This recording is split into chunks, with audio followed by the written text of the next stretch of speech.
क्या केवल ब्राह्मणों को ही पूजा करानी चाहिए?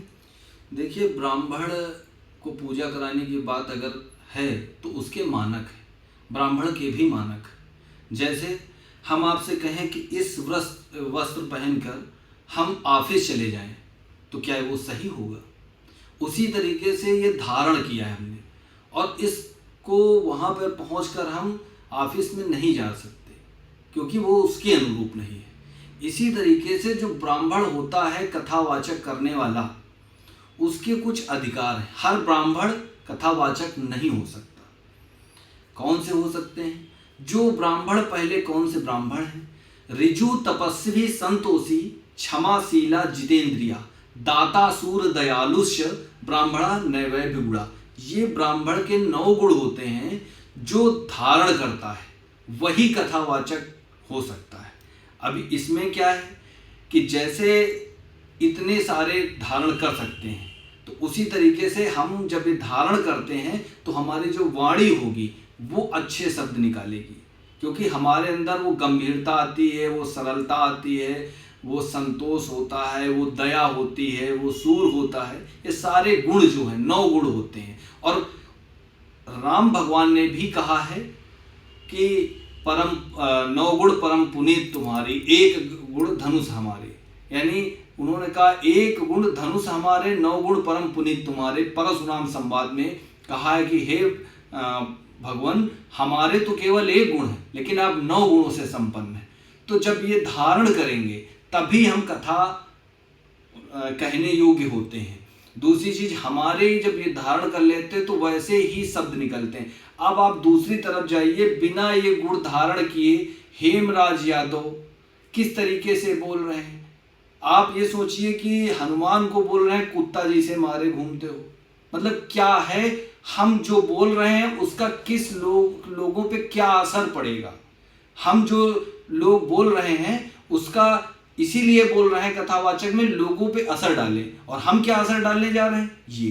तो आप कोई भी हो, लेकिन अगर आप इन चीजों को धारण नहीं करते हैं तो कथा कराने योग्य नहीं है, कथा करने योग्य नहीं है। कथा करा सकते हैं लेकिन कथा कराने योग्य नहीं है। आप व्यासपीठ पर बैठने के लायक नहीं है। तो आपको चाहिए कि पहले ये गुण धारण करें। अब रही बात ब्राह्मणों को कराने की नहीं कराने की है, तो ब्राह्मण हमेशा से हर व्यक्ति को एक कार्य बांटा गया था। वो चाहे ब्राह्मण हो, चाहे क्षत्रिय हो, चाहे वैश्य हो, चाहे शूद्र हो, कोई भी। पहले आपको मैं बता दूं कि इन चीजों में कोई भी एक ऐसा नहीं है वर्ग में जो किसी से कोई छोटा हो या कोई किसी से बड़ा हो। उसके लिए बहुत कुछ करना पड़ता है। जैसे क्या करना पड़ता है? ब्राह्मण को त्याग करना पड़ता है, तब ज्ञान आता है। वो कम भोजन करता है, क्योंकि कम भोजन करने से जो गैस बनती है खाना पचाने के लिए, वो निद्रा लाती है, वो अध्ययन करने में दिक्कत होती है। वो 5 घर भिक्षा मांगता था, यानी कम भोजन करता था, तो उसके शक्ति उतनी नहीं होती थी। शारीरिक शक्ति, मानसिक शक्ति होती थी, लेकिन शारीरिक शक्ति नहीं होती थी। अब बात करते हैं क्षत्रिय की। तो जो क्षत्रिय होते थे वो खाते थे इसीलिए उनके शरीर मजबूत होता था, वो किसी से भी लड़ सकते थे। अब वैश्य वो व्यापार में महारत हासिल किए थे, तो सब और शूद्र वो भी इम्यूनिटी पावर उनकी बहुत अच्छी हुआ करती थी। वो किसी भी काम को जो तीनों मिलके नहीं कर पाते थे वो शूद्र करता था, यानी तीनों के काम अकेले शूद्र करता था। तो कहने का मतलब है कि अगर देखें तो हमारे चारों वर्णों में चारों की अलग अलग महानताएं थी। अब हम आपसे बात करें कि ऐसा क्यों है, एक क्यों नहीं सब कुछ नहीं कर सकता। एक इसलिए नहीं कर सकता कि अगर हम आपसे बोले कि आप किसी डॉक्टर के पास जाइए, तो आप सबसे पहले MBBS डॉक्टर के पास जाएंगे जो डिग्री होल्डर होता है। लेकिन जब आपकी दिक्कतें बढ़ती हैं तो क्राइटेरिया बढ़ जाते हैं, न्यूरो हो जाते हैं, गैस्ट्रो हो जाते हैं, और यूरो हो जाते हैं, स्पेशल की जगह पे जाते हैं। तो वो स्पेशल इसलिए थे, जो वर्ण थे वो स्पेशल थे, वो कोई नॉन ऐसे MBBS नहीं थे, वो उन चीज़ों में महारत हासिल करते थे। हमारे यहाँ पहले ये सुविधा नहीं थी कि हर आदमी हर कुछ देख ले, जैसे एमबीबीएस देखता है। हमारे यहाँ सुविधा मेडिकल लाइन में बात करें तो उस तरीके की थी, यूरो बैठा है तो यूरो के पास जाइए, नेफ्रो बैठा है तो नेफ्रो के पास जाइए, और आपको अगर जो भी डिग्री पीडिया है वो सब कुल मिला के अलग अलग पहले से ही डिस्ट्रीब्यूशन था, तो आपको कहीं संशय नहीं था, आपको सोचना भी नहीं था कि एमबीबीएस के पास जा रहे हैं किसके पास, आपको जहां जाना था वहीं पहुंचते थे। तो इस तरीके से जो वर्ण थे वो बराबर एकदम, कोई न छोटा था न कोई बड़ा था। इसीलिए हम लोगों की ये वर्ण व्यवस्था प्राचीन काल से चली आई है। आप सोचिए कि कितना बड़ा धर्म है और कितनी बड़ी उसकी पहचान है और कितना उसके नियम कानून हुआ करते थे। लेकिन यहाँ पे क्या हुआ कि जाति वर्ण सब आपस में सम्मिलित हो गए, इसीलिए वहां से ये सारी चीजें खत्म हो गई।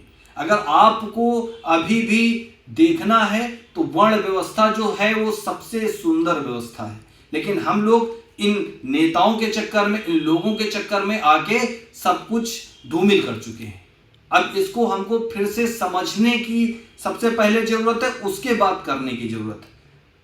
अगर आप क्षत्रिय हो तो आपको बलशाली होना जरूरी, अगर आप ब्राह्मण हो तो बुद्धिमान होना जरूरी। ऐसा नहीं कि क्षत्रिय बुद्धिमान नहीं होता, क्षत्रिय भी बुद्धिमान होता है, लेकिन जो ब्राह्मण होता था वो अपनी बुद्धि को कुशाग्र करने के लिए वो दिन रात मेहनत करता था, 5-5 घंटे 6-6 घंटे अपना केवल दिमाग को कुशाग्र किया करता था, वैसे ही भोजन यापन करता था, वैसे ही जमीन पे सोता था, वैसे ही चीजें होती थी। आज और क्षत्रिय क्या करता था, दिन भर अपने को उसी में ढालता था, अपने शरीर को मजबूत करता था, उसी तरीके का भोज्य पदार्थ खाता था। आप सोचिए कि ब्राह्मण कैसे इस तरीके से आपको कई चीजें छोड़ चुका है, प्याज छोड़ चुका है, और आप ये समझ लीजिए प्यार को छोड़ता था, कितनी भी चीजों को त्याग करता था, केवल 5 घरों में भिक्षा मांगता था, वो भी सात्विक भोजन करता था। लेकिन हम उसके त्याग को नहीं सोचेंगे, हमको सोचना है कि वो करता क्या है। तो ब्राह्मण ऐसे नहीं बना, ना ही आप सोचिए कि क्या आपके पूर्वज मूर्ख थे? क्या आपके पूर्वज मूर्ख थे जिन्होंने ब्राह्मणों को पूजा? एक अकेला ऐसा है जिसे ब्राह्मण को देवता कहा गया। क्यों कहा गया? क्योंकि ब्राह्मण त्याग करता था, त्याग का दूसरा, जितना त्याग ब्राह्मण ने किया किसी ने नहीं किया। रावण ने भी इतना त्याग किया, लेकिन रावण ने गलत किया, लेकिन वो मारा गया। इसीलिए कभी भी ब्राह्मणों ने ही ये प्रथा चलाई कि हमको इनको मारना है, इनका हर साल पुतला जलाया है। आप सोचिए ब्राह्मण होके ब्राह्मण का हर साल पुतला कोई जला सकता है? लेकिन प्रथा किसने रखी? प्रथा ब्राह्मणों ने ही रखी। क्यों ब्राह्मणों ने रखी? क्योंकि बुराई और अच्छाई दो चीज, अगर ब्राह्मण गलत करेगा तो वो भी अधर्म है, वो भी अधर्मी है, उसको भी सजा मिलनी चाहिए। और किससे पुकाया? एक क्षत्रिय से। उस हिसाब से तो क्षत्रिय से बैर हो जाना चाहिए, लेकिन हम लोग राम की पूजा करते हैं। ये महिमा है हमारे धर्म की, ये महिमा है इनको समझने की।